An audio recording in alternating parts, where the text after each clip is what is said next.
Back in the day, when you saw the Blizzard logo on a game, that meant something.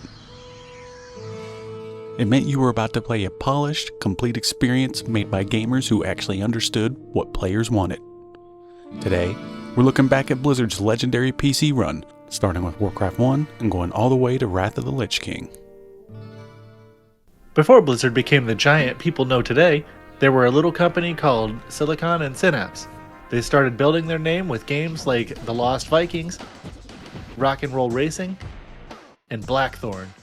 Even back then, you could already see the personality, charm, and polish that would later define Blizzard at its best. They took that early momentum and rolled it right into their biggest project yet. Warcraft Orcs and Humans was Blizzard's first real statement piece. This is the first game that started getting people to pay attention, and it laid the groundwork for what will become one of its biggest names in PC gaming. Even this early, you could already see the polish and identity that would define Blizzard for years. Factions battled for dominance. The kingdom of Azeroth was a prosperous one. The humans who dwelled there turned the land into a paradise. The Knights of Stormwind and the clerics of Norsha Abbey roamed far and wide, serving the king's people with honor and justice. The well-trained armies of the king maintained a lasting peace for many generations. Then came the Orcish hordes. Warcraft II Tides of Darkness is where Blizzard really started taking Warcraft to another level. It didn't just build on the first game mechanically, it expanded the world, the lore, and the characters in a way that made Warcraft feel much bigger than before. On top of that, it was more polished, more ambitious, and helped turn Blizzard into a serious force on PC. The once mighty army of Azeroth lay among the blackened and charred remains of Stormwind Keep. Those that escaped fled across the Great Sea, bringing tales of the suffering they had faced at the hands of the Orcish hordes.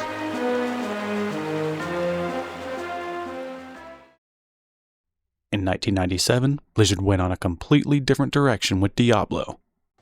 This was a top-down action RPG set in a dark, hellish world, with players defending the town of Tristram against Diablo and his evil minions. The addictive gameplay, satisfying loot system, and online multiplayer made it an instant success and laid the foundation for a lot of Blizzard's future success.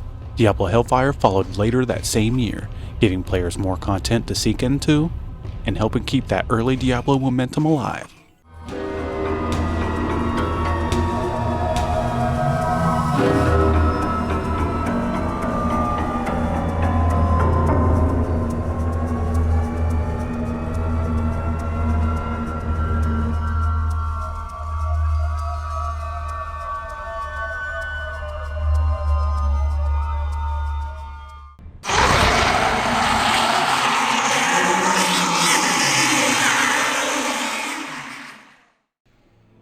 In 1998, Blizzard followed Diablo up with StarCraft. And this is where they really started showing what they could do. This was a sci-fi, real-time strategy game built around 3 different factions: Terran, Zerg, and Protoss. And each one of them had its own identity and playstyle. The depth, balance, and competitive side of StarCraft made it a massive hit, and it helped cement Blizzard as one of the biggest names in PC gaming. StarCraft Brood War followed later that same year, adding more content, sharpening the balance, and helping turn StarCraft into an even bigger competitive force.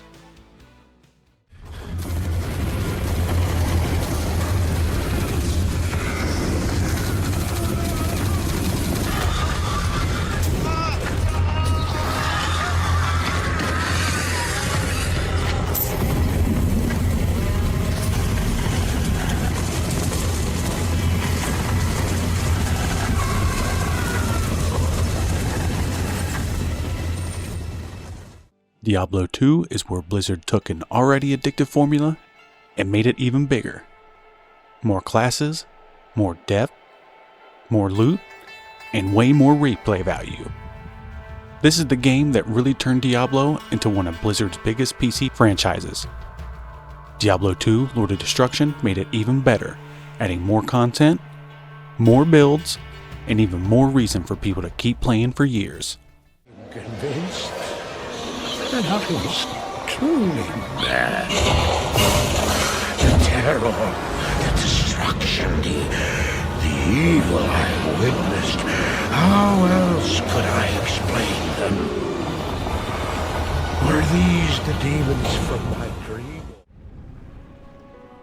Warcraft III Reign of Chaos felt like Blizzard taking everything they had built with Warcraft and pushing it to another level. The story was bigger, the characters mattered more, and the hero system made the game feel completely different from what came before. On top of that, the multiplayer and custom maps gave it an almost endless replay value.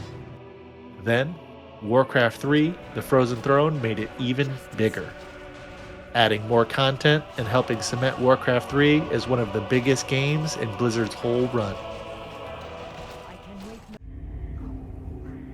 Heroes arise to challenge fate and lead their brethren to battle.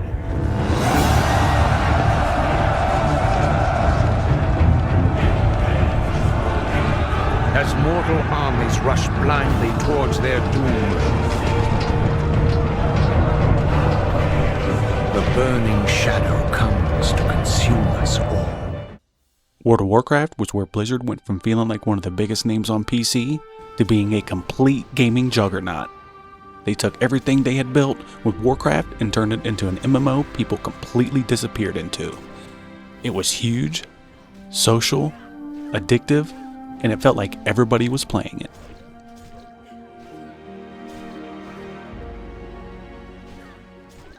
The Burning Crusade kept that going by making the world bigger and giving people even more of a reason to not go outside.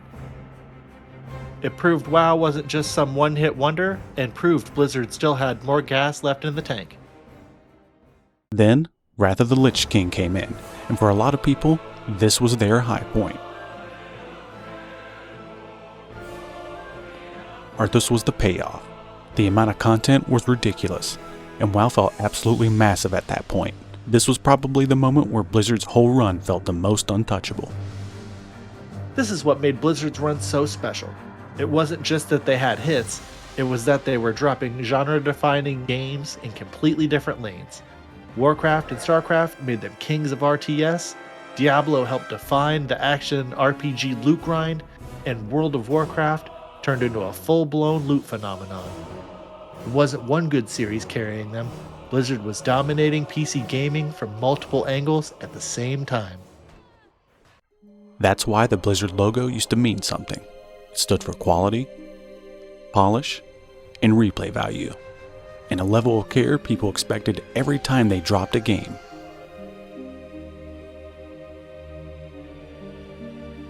From Warcraft 1 to Wrath of the Lich King, Blizzard went on a run that very few companies in gaming history can touch. And that's why this era still gets talked about the way it does. Thanks for watching, and make sure to let us know in the comments, what's your favorite Blizzard game? And if you wouldn't mind, toss us that like and sub, and we'll catch you in the next one.